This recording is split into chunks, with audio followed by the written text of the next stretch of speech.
이 동상은 누구며 왜 어떻게 일본의 신사에 모셔져 있는지. 오늘 우리가 얘기할 주제는요, 바로 임진왜란. 일본은 왜 도자기를 누렸나? 잘 알려지지 않았던 임진왜란 속 숨겨진 이야기를 벗겨보려 합니다.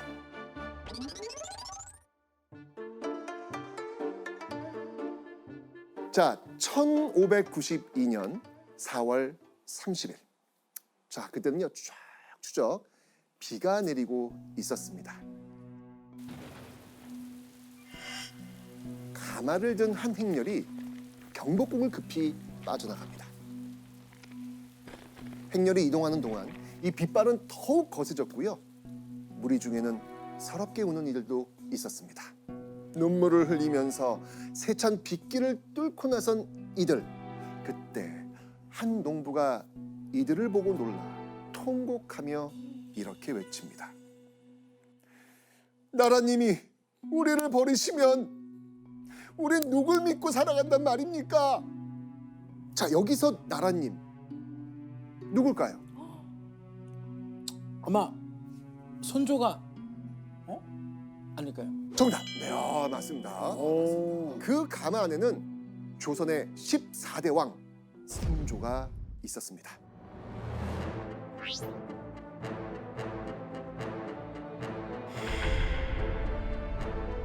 그 이유는요, 임진왜란. 임진년에 왜가 일으킨 난, 임진왜란이 일어났던 겁니다.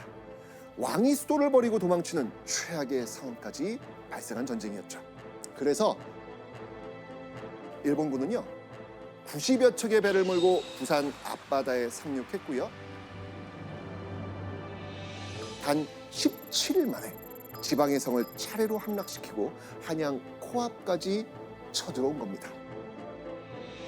선조는요, 평양성에서 조선의 국경인 의주까지 쫓겼고요. 결국 명나라의 군대를 요청하게 된 겁니다. 총 몇 년 동안 이어진 거죠?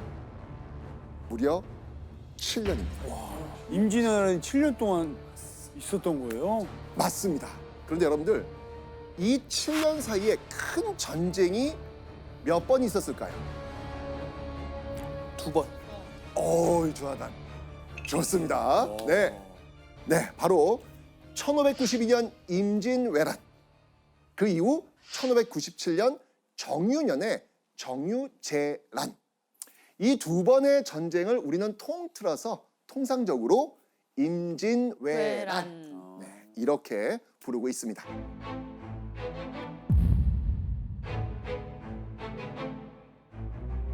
전쟁이 일어나면 가장 큰 피해를 보는 거 누구겠습니까? 백성이죠. 그럼요. 대부분이 백성이죠. 맞습니다. 그 중에서도 힘이 약한 여성과 아이의 희생 너무 컸겠죠? 자, 그림을 한번 보도록 하겠습니다. 잘 좀 보세요. 이거 어떤 상황인지 한번 이야기 좀 한번 해보시죠. 뭐예요 이게? 저게 사체예요? 뒤에 아기가 같이 죽은 것 같아. 여인은 지금 목숨을 잃은 상태입니다. 그런데 이 아이가 엄마가 지금 죽은 줄도 모르고 배가 고파서 엄마 젖을 찾고 있는 장면입니다.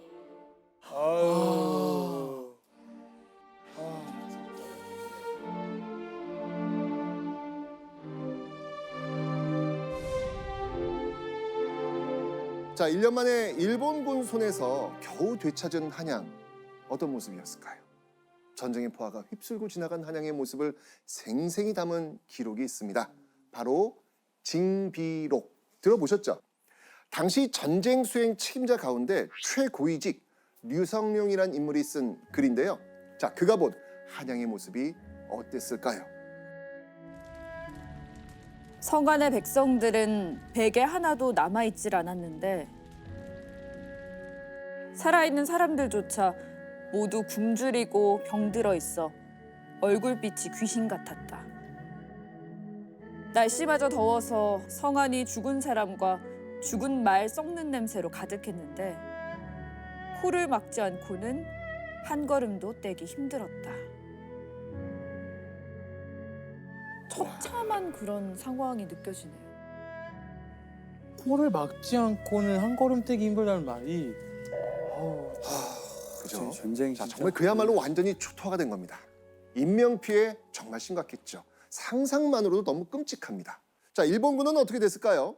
일본은요, 한양에서 지금의 울산, 부산이 있는 경상남도 해안가까지 밀려납니다. 자, 그렇다면 경상남도까지 밀려난 일본군, 그들의 고국 일본으로 돌아갔을까요? 자, 일본군은요, 밀려난 그곳에서 성을 짓고 버티고 있었습니다. 왜 그랬을까요? 당시 일본은 명나라와 협상을 진행하고 있었습니다. 일본은요, 전쟁을 끝내고 조선을 떠나는 조건으로 명나라에 자신들의 요구를 들어달라, 이렇게 이야기를 하고 있었죠. 자, 그런데요, 많은 내용이 있었지만 받아들이기 힘든 조항이 있었습니다. 내용을 들어보면 네, 황당한 내용들이 정말 많은데, 첫째, 명나라의 황녀를 일왕의 후궁으로 줄 것. 둘째, 조선 8도의 절반인 4도를 일본에 줄 것. 한반도의 반을 떼가지고 달라는 얘기 아니겠습니까? 그죠? 아니 그 말문이 막히는 조건이죠. 완전. 그죠?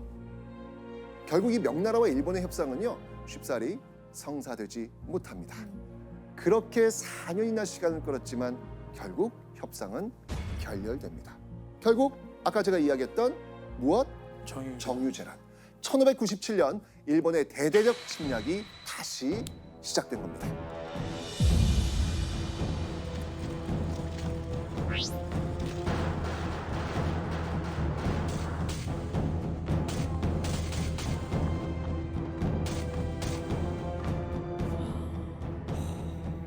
자, 맨 처음 일본이 조선에 쳐들어온 목적, 어디를 공격하기 위해서였죠? 명나라. 그렇습니다. 조선을 지나서 명나라를 공격하려고 했던 겁니다. 그런데 두 번째 침략, 정유재란. 여기서는 목표가 좀 달라집니다. 바로 조선 그 자체. 이 조선 남부 지역을 점령하고 조선 자원을 약탈하겠다는 거였습니다. 일본은요, 더 잔인하게 조선 땅을 유린하기 시작합니다. 그리고 이때 애들의 주요 타깃 무엇이었을까요?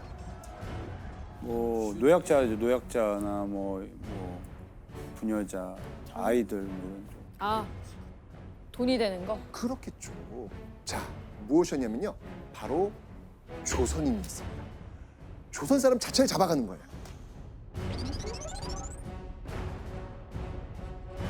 자, 그럼 이렇게 잡아간 조선인들, 일본군은 이 잡아간 조선인들을 어떻게 다뤘을까요?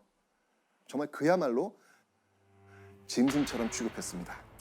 조선인을요, 소나 말처럼 다루면서 짐을 나르게 했는데 그 정도가 너무나 지나쳐서 불쌍해서 도저히 눈뜨고는 볼 수 없을 정도였습니다. 그리고요, 이 믿을 수 없는 잔인한 짓도 저질렀는데요. 어떤 만행이었는지 한번 확인해 보겠습니다. 모든 사람에게 무거운 짐을 복내산과 같이 가득 시키하여 끌고 와서 마침내 본 진영에 도착하면 전혀 쓸모없는 손은 필요 없다 라고 하면서 곧바로 죽이고 가죽을 벗기고 먹어치워 버렸다. 여기서 말하는 저 쓸모없는 소, 이 소는 뭘까요? 바로 조선인이에요. 이 끌고 온 조선인이 잘 걷지 못하면 지팡이로 두들겨 패고 소처럼 짐을 지워 물건을 옮긴 거죠. 짐을 다 옮기고 쓸모가 없어지면 그 다음엔 뭐 할까요?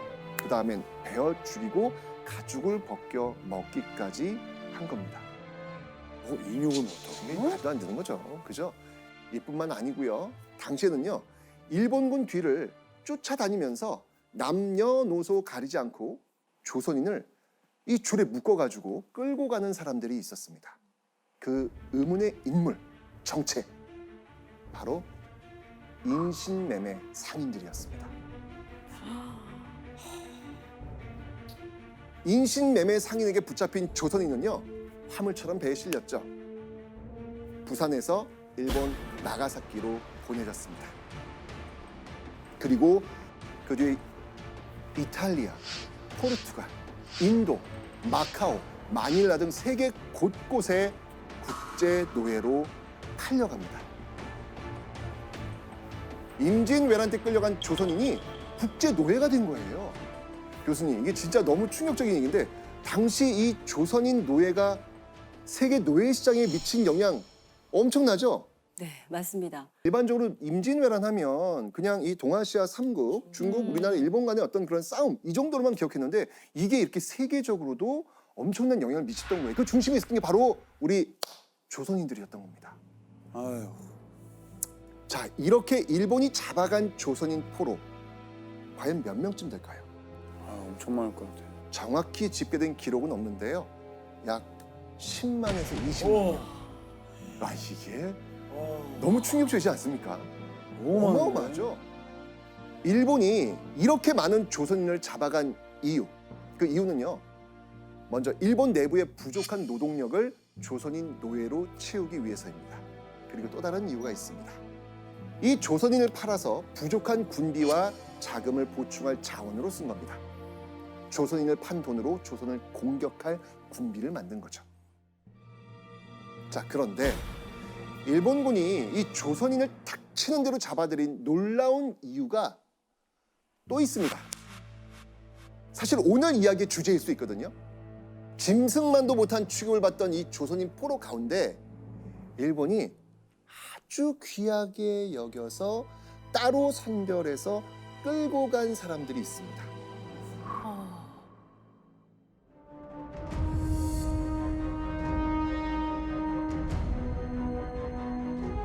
자, 그 단서가 되는 문서가 있는데요. 한번 보겠습니다.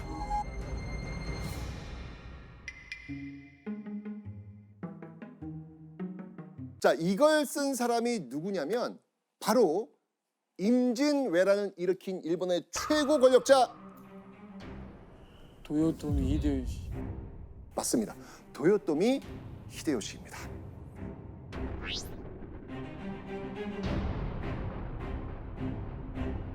일본의 최고 권력자가 전쟁 중에도 조선에서 찾아오라는 인물이 적혀 있습니다. 대체 누구일까요? 과연 이 도요토미 히데요시가 이렇게 편지를 직접 써가지고 이 사람들은 꼭 데려와라 라고 했던 이들은 누구일지 한번 제가 번역해서 보여드리겠습니다.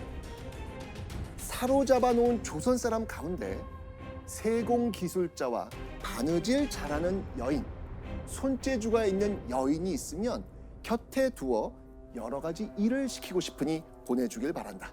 부하들에게도 다시 일러주기 바란다. 도요토미 히데요시 주인장. 뭐 이건 뭐 예나 지금이나 마찬가지겠지만 조선인이 뛰어난 거 뭐가 있겠습니까? 손기술. 그렇죠, 맞습니다. 지금도 뭐 세계적으로 인정받는 것이죠. 바로 손재주입니다. 와. 당시엔 이 바느질도 뛰어난 기술이었죠. 왜냐하면 옷을 근사하게 입으려면 그쵸. 손재주가 있어야 되거든요. 그런데 이 수많은 기술 중에서도 일본 최고의 권력가 도요토미 히데요시가 가장 탐을 냈던 기술이 있었습니다. 바느질보다 더 중요한, 더 탐을 냈던 기술. 자, 그 정체 한번 확인해 보겠습니다. 이게 뭔가요? 도자기. 맞습니다. 일본이 그토록 갖고 싶어 했던 기술, 바로 조선의 도자기 기술입니다. 와. 자, 이 조선은요, 14세기 이 중국의 원나라에 이어서 세계에서 두 번째로 자기를 만들 수 있었던 나라였거든요. 오랫동안 도자기 기술을 보유하고 발전시킨 몇 안 되는 나라였습니다. 그러면 대체 왜 도요토미 히데요시는 이 조선의 도자기 기술을 탐낸 것일까요? 귀한 기술이기도 했지만 그가 조선의 도자기 기술을 노린 특별한 이유가 있었습니다. 자, 그 이유가 뭔지 함께 보시겠습니다. 이게 어떤 그릇일까요, 여러분들?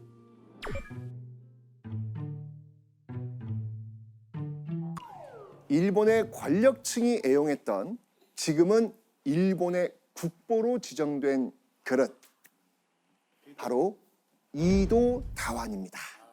이도다완. 조선에서 만들어진 그릇인데요. 민가에서 음식을 담는 제기용 그릇이었습니다.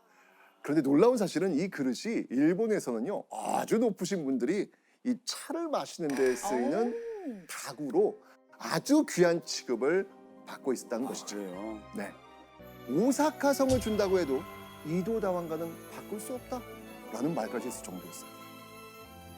그런데요, 조선에선 평범했던 이 이도 다왕이 일본에서 사랑을 받을 수밖에 없었던 또 다른 이유가 있습니다. 당시 일본은요, 대부분 나무 그릇을 사용하거나 도기를 사용했습니다. 왜? 조선에서 흔했던 자기를 만들 수 있는 기술이 없었기 때문입니다. 자, 그러면 지금 동현 씨는 계속 지금 머리에 돌아가고 있어요. 지금요. 저기 무슨 도기가 나오고 자기가 나오는데 이게 지금 뭘까? 이 차이는 뭘까? 지금 그런 생각하고 계신 거 맞죠? 그걸 언제 여쭤볼까 생각하고 있었습니다. 예, 도기와 자기. 맞습니다. 좋아요. 제가 보여드리겠습니다. 자, 지금 이 보여지고 있는 게 도기와 자기입니다. 저쪽에 보이는 게 도기고요. 바로 이쪽에 보이는 게 자기입니다. 도자기라고 하는 것은 바로 저렇게 도기와 자기를 합쳐서 부르는 말입니다. 뭐 사실 모양을 봤을 때는 뭐 크게 다르지 않죠. 네. 그죠? 자, 그런데 일본은 이 자기를 만들 수가 없었습니다. 아, 자, 여러분 그거 아시죠? 반도체. 반도체. 예. 우리나라 반도체. 반도체만 우리나라 아니겠습니까? 최고. 너무 유명하잖아요, 네. 반도체 기술. 그런데 어느 나라나 쉽게 반도체를 만들 수 없는 이유. 그 이유는 무엇일까요? 기술이 없기 때문에. 그렇죠. 네. 맞습니다. 이 자기를 만드는 기술이 지금의 반도체처럼요. 그 당시 최첨단 기술의 집약체였던 것입니다.